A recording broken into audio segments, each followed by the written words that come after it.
గత 10-15 రోజుల నుండి తెలంగాణ వ్యాప్తంగా ముఖ్యంగా హైదరాబాద్లో హైడ్రా పేరు మీద చాలా చర్చ జరుగుతూ ఉన్నది. హైడ్రాతోని హైడ్రామా క్రియేట్ చేయడం, హై లెవెల్ కమిషన్ల గురించి ఆలోచించడము తప్ప అందులో ఏమాత్రం హై లెవెల్ థింకింగ్ లేదు, హై లెవెల్ ఎజెండా కూడా లేదు.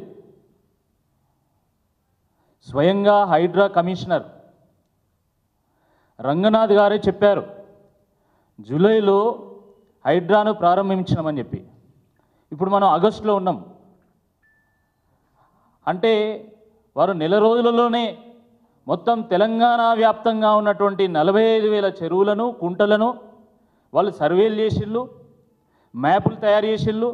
వాటి ఆధారంగా ఎవరు ఆక్రమించిళ్ళు, ఎవరు నాలాలను ఆక్రమించిళ్ళు, ఎవరు చెరువులను, కుంటలను ఆక్రమించిల్లో తేల్చిళ్ళు, ఎవరు ప్రభుత్వ భూములను కబ్జా చేసిల్లో తేల్చిళ్ళు. వాళ్ళు కూల్చుడు మొదలుపెట్టిండు. ఇది సాధ్యమేనా అని అడుగుతున్నా. నెల రోజుల సమయంలో తెలంగాణ వ్యాప్తంగా ఉన్నటువంటి అన్ని ప్రభుత్వ భూములను, చెరువులను, కుంటలను సర్వే చేసి ఎవరు ఆక్రమణ చేసిళ్ళు, ఎవరు కబ్జా చేసిల్లో తేల్చి వాటిని కూల్చడం సాధ్యమా అని అడుగుతా ఉన్నా. అరే కనీసము దాని మీద అధ్యయనం లేదు, ఒక శాస్త్రీయమైనటువంటి ఆలోచన లేదు, ఒక చర్చ లేదు, శాసనసభలో చర్చ లేదు, క్యాబినెట్ మీటింగ్లో చర్చ లేదు, ఎక్స్పర్ట్స్ని సంప్రదించింది లేదు, అపోజిషన్ పొలిటికల్ పార్టీస్ని సంప్రదించింది లేదు, వాళ్ళతోని చర్చించింది లేదు. కేవలం రాత్రి ఈయన కలబడ్డదట. ఇక ఈయన వచ్చి మొత్తం ఈయన బిల్డింగ్లను కూలుస్తారట. ఏం తమాషా ఇదేమన్నా? ఒక ఐఏఎస్ అధికారి అనుమతిస్తాడు, ఇంకో ఐపీఎస్ అధికారి వచ్చి కూలుస్తాడు. ఇదేం దుర్మార్గం అని అడుగుతున్నా. అంటే ఈ రాష్ట్రంలో ఒక రంగనాథ్ ఐపీఎస్ మాత్రమే తెలివైనోడు, ఇక మిగతా ఐఏఎస్లు ఐపీఎస్లు అంతా తెలివి తక్కువలని మీరు ఏమన్నా ప్రూవ్ చేయదలుచుకున్నారా? 1950లో తెలంగాణకు స్వతంత్రం వచ్చింది నిజాం నుండి. దాని తర్వాత ఈ 75 ఏళ్లలో 10 ఏళ్ళు మాత్రమే బీఆర్ఎస్ పరిపాలన చేసింది, 17 ఏళ్ళు తెలుగుదేశం పరిపాలన చేసింది. సుమారుగా 50 సంవత్సరాలు, అర్ధ శతాబ్దము కాంగ్రెస్ పార్టీ పరిపాలన చేసింది. మరి మీ కాంగ్రెస్ పార్టీలో అనుమతులు ఇవ్వలేదా? కన్వెన్షన్ ఎవరున్నప్పుడు కట్టిళ్ళు? ఎవరు పర్మిషన్ ఇచ్చిన దానికి? కాంగ్రెస్ పార్టీయే పర్మిషన్ ఇస్తుంది, కాంగ్రెస్ పార్టీయే కూలుస్తుందా? అంటే ప్రజలు పిచ్చోళ్ళు అనుకుంటున్నారా? మీ ఇష్టం వచ్చినట్టు పర్మిషన్లు ఇస్తారు, మీ ఇష్టం వచ్చినట్టు కూలుస్తారు. మధ్యలో నలగాల్సింది సామాన్య ప్రజలాన్ని అడుగుతా ఉన్నా. కన్వెన్షన్ కూలగొట్టినప్పుడు చాలామంది చప్పట్లు కొట్టిళ్ళు, సంతోషపడ్డారు, కన్వెన్షన్నే కదా కూల్చేది అని. కానీ ఈరోజు జరుగుతున్నది ఏంది? ఈరోజు హైదరాబాద్లో ఉన్నటువంటి అనేక స్లమ్స్లో ఉన్నటువంటి చిన్న చిన్న నిర్మాణాలకు ఈరోజు నోటీసులు ఇస్తూ ఉన్నారు.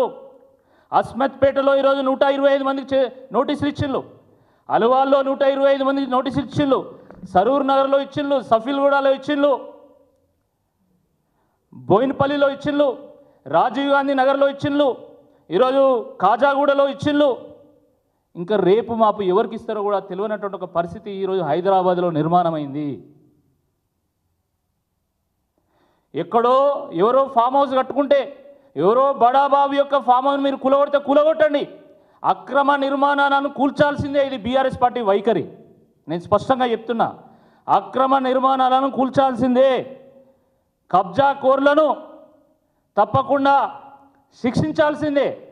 కబ్జా కోర్ల నుండి చెరువు భూములను, ప్రభుత్వ భూములను తప్పకుండా పరిరక్షించాల్సిందే. మీరు నిజంగా ప్రభుత్వ భూములను, చెరువు భూములను, కుంటలలో ఉన్నటువంటి ప్రభుత్వ భూములను కాపాడాలనుకుంటే మేమే మొట్టమొదటి స్వాగతిస్తాం, పూలమాలలు వేస్తాం, పూలాభిషేకం చేస్తాం, మిమ్మల్ని సన్మానం చేస్తాం. కానీ ప్రభుత్వమే అనుమతించి, ప్రభుత్వము మున్సిపల్ ట్యాక్స్ కట్టించుకొని, రిజిస్ట్రేషన్ ట్యాక్స్ కట్టించుకొని, ఎలక్ట్రిసిటీ బిల్లు కట్టించుకొని, వాటర్ ట్యాక్స్ కట్టించుకొని, మున్సిపల్ ట్యాక్సులు కట్టించుకొని ఈరోజు ఆ ప్రభుత్వం వచ్చి ఈరోజు మరి వాటిని కూలుస్తామంటే తప్పకుండా బీఆర్ఎస్ పార్టీ అడ్డుకొని తీరుతుందని చెప్పి ఈ సందర్భంగా గుర్తు చేస్తూ ఉన్నాం. సిగ్గుండాలే. ఒక రాజు ప్రభుత్వ ఆస్తులకు ప్రజల ఆస్తులకు ధర్మకర్తగా ఉండాలి.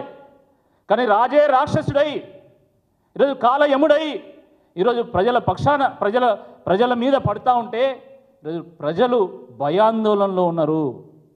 ఎప్పుడు ఏ రాత్రి వచ్చి ఏ బుల్డోజర్ వచ్చి మా ఇల్లు కూలగొడుతుందో అనేటువంటి భయంలో ఈరోజు స్లమ్స్లో ఉన్నటువంటి లక్షలాది మంది పేద ప్రజలు ఈరోజు బిక్కుమని బతుకు వెల్లదీస్తూ ఉన్నారు. ఇది వాస్తవం కాదని నేను అడుగుతా ఉన్నా. ఈ ముఖ్యమంత్రి ఈయన ముఖ్యమంత్రి అయిన రోజు నుండి తెలంగాణ పరుపతిని, తెలంగాణ పతారను, తెలంగాణ పరువును ప్రపంచ మార్కెట్లో ఆటబొమ్మ లెక్క పెట్టి వాటిని అమ్మేటువంటి ఒక ప్రయత్నం చేస్తూ ఉన్నాడు. తెలంగాణ వచ్చినటువంటి తెలంగాణ ముఖ్యమంత్రిగా ప్రమాణ స్వీకారం చేసిన తొలినాళ్లలో ఆయన తెలంగాణ మొత్తం అప్పులకు ఉప్పైపోయింది. తెలంగాణలో కనీసం జీతాలు ఇచ్చేటువంటి పరిస్థితి లేదు. తెలంగాణ అసలు నడిచే పరిస్థితి లేదని చెప్పేసి మాట్లాడడం మొదలుపెట్టిండు. తర్వాత అసెంబ్లీలో అయితే ఏకంగా శ్వేతపత్రాలు విడుదల చేసిండు. ప్రపంచవ్యాప్తంగా చర్చ జరిగేటి చేసిండు. దాని తర్వాత ప్రపంచ బ్యాంకు దగ్గరికి పోయి మాకు వడ్డీ కట్టేటువంటి స్తోమత కూడా లేదు, వడ్డీ లేని రుణాలు కావాలని చెప్పి తెలంగాణ బ్రాండ్ ఇమేజ్ని ఈరోజు ప్రపంచ మార్కెట్లో ఈరోజు దెబ్బతీసిండు. దాని తర్వాత ఈరోజు ఏం చెప్తున్నారు రేవంత్ రెడ్డి గారు?